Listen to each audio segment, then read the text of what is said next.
They are the first one to, alhamdulillah, to be and he taking the position of or the responsibility of being an imam and the like. And he say likewise, وَبِغَيْرِهَا مِنَ الْأَعْمَالِ الصَّالِحَاتِ, and likewise they are the first one to be implementing the righteous actions. Why? Why is the sons of knowledge to be the first one to implement the righteous actions?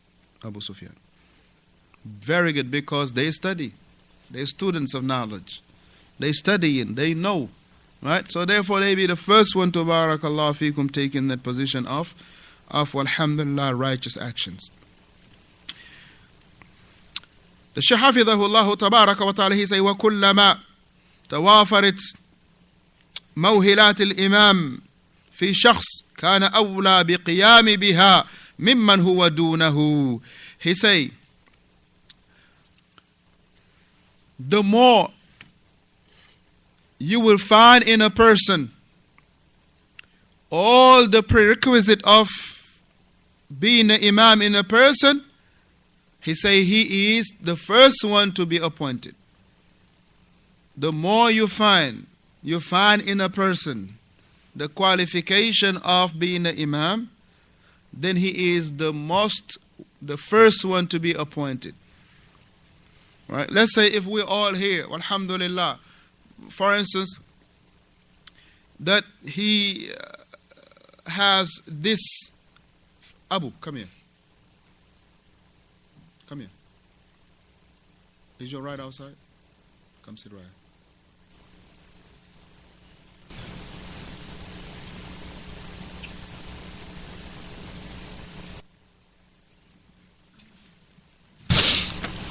So the more qualification you find in a person, then alhamdulillah, that he is the one to be appointed.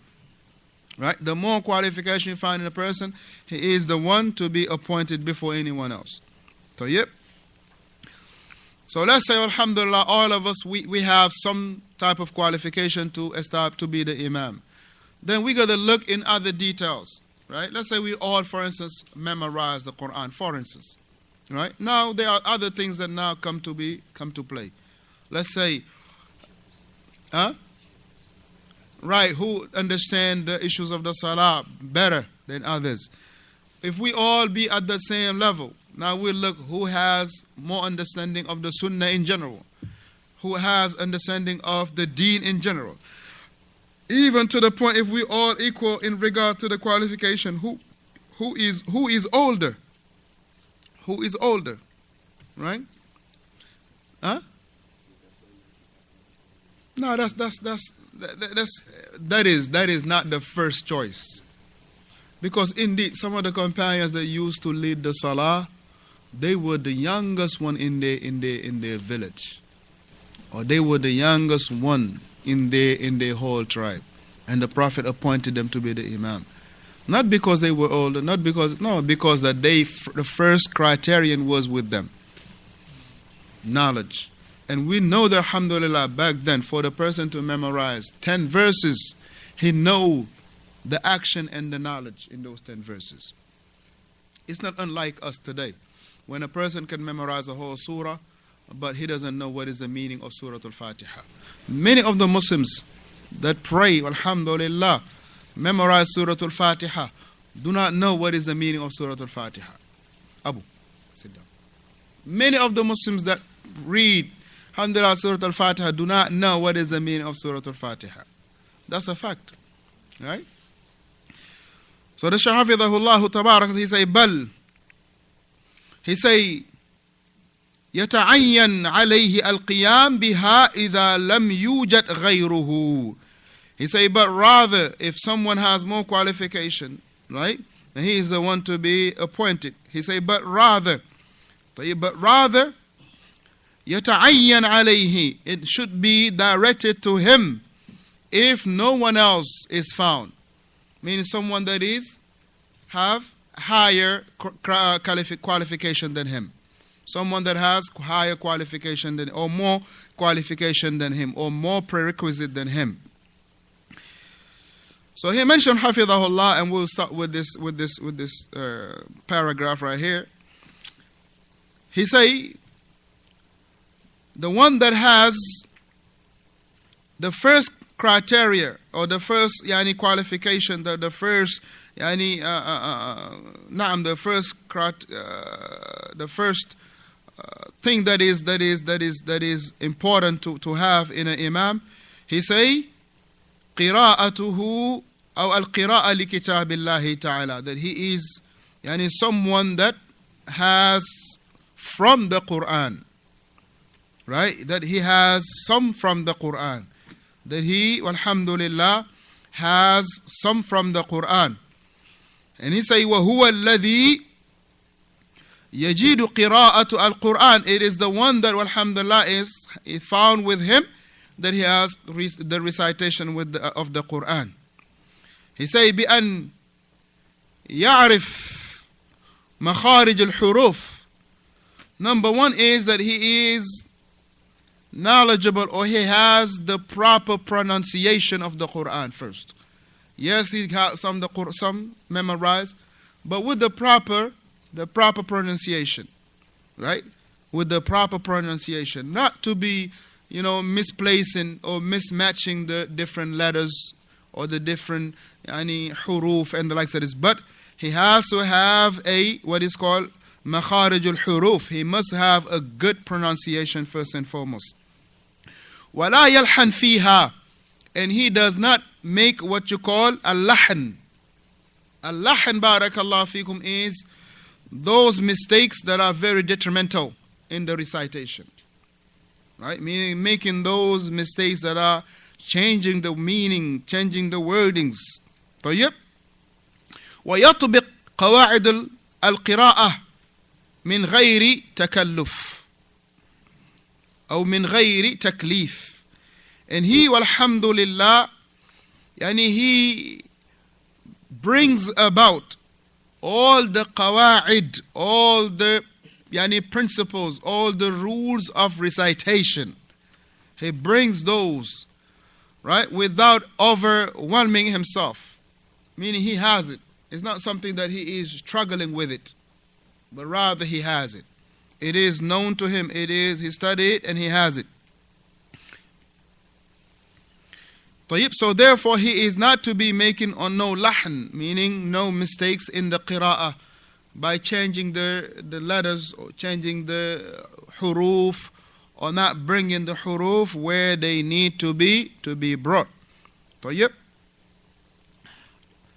ويكون مع ذلك, and with that knowledge of the Quran, يعرف فقه الصلاة, he has to have knowledge of how to pray. So it is not enough that the person memorize the Quran or memorize some from the Quran with a nice recitation, with a good tajweed, but he must know about the ahkam as-salah.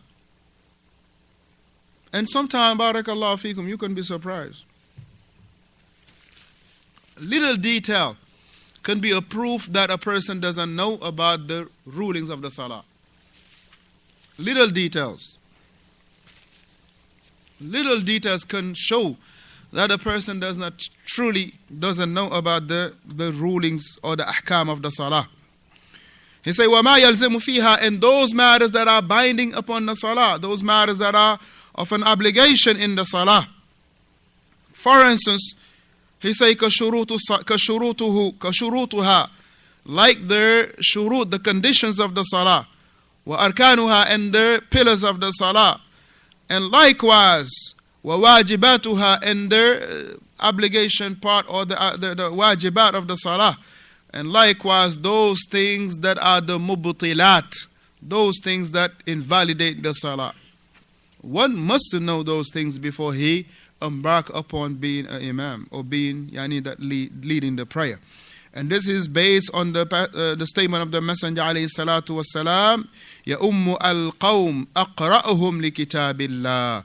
The Prophet alayhi salatu wasalam said in a hadith that Imam Bukhari rahimahullah, he brought تعليقا في كتاب الآذان. He brought this, barakallahu fikum, Imam Bukhari, he mentioned this hadith as a reference in the book of Al-Adhan. طيب. And he mentioned, the Messenger alayhi salatu wasalam, he say, يَأُمُّ الْقَوْمَ, that the people is to be led in the salah, by aqra'uhum, the most verse li kitabillah, of the book of Allah. The one that is more versed in the book of Allah. So the one that is more versed in the book of Allah, it means also these things. That one must know about what? The issue of the salah. That which is the obligation in the salah, the pillars of the salah, the conditions of the salah, the wajibat of the salah, likewise the mubtilat of the salah. One must know this. Now it is not enough that you say Allahu Akbar, and we say this, knowing also how to rectify the salah. Don't let nobody push. If you know that if you stuck in the salah, that you won't be able to rectify it properly, right? That means that you don't really, should not be taking that responsibility of leading the prayer. طيب.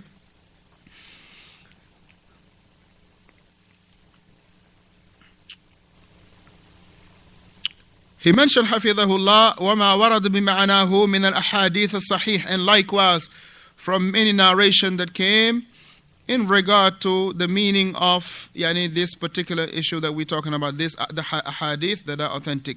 He say مما يدل على أنه يقدم في الإمامة. He say that is to say that you will place or you will give precedence of imamate or of imamship or what not, right? You will give precedence for someone leading the salah, the one that has qira'atul Quran al-Kareem, the one that memorize or have from the Quran something memorized. And likewise, alladhi ya'lamu fiqh as-salah, meaning at the same token, the one that has understanding of the salah, the understanding of the fiqh of the salah. He has, walhamdulillah, understanding of the fiqh of the salah. He say, لأن, because the fact of al-aqra'u في زمان النبي عليه الصلاة والسلام يكون أفقه. He say because for the simple fact that at the time of the Prophet عليه الصلاة والسلام, those who used to memorize more, they were the most knowledgeable ones. Those who used to memorize more at the time of the Prophet, they used to be also the one that understand more. They used to be the most knowledgeable one. As we mentioned here, that they will not recite or memorize 10 verses, except that they will combine two. The knowledge that is in it and the action in it that is in it. Unlike us, we memorize a whole surah, we don't know what it means and the likes of this. Right? So therefore, what is important to know here, Ya Ummu al-Qawm, the one that lead his people, is the one that has what? The most Quran.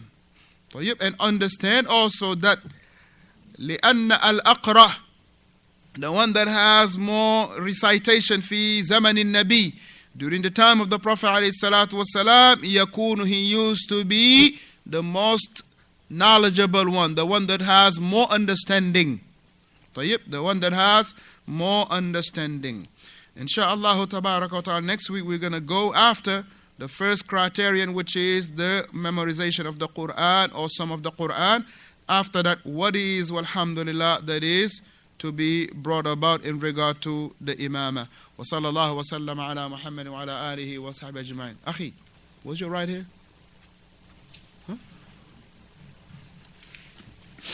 So inshallah ta'ala, next time we're going to be continuing in what will be the second criteria. Wa sallallahu wa sallam ala Muhammadin wa ala alihi wa sahbihi ajma'in.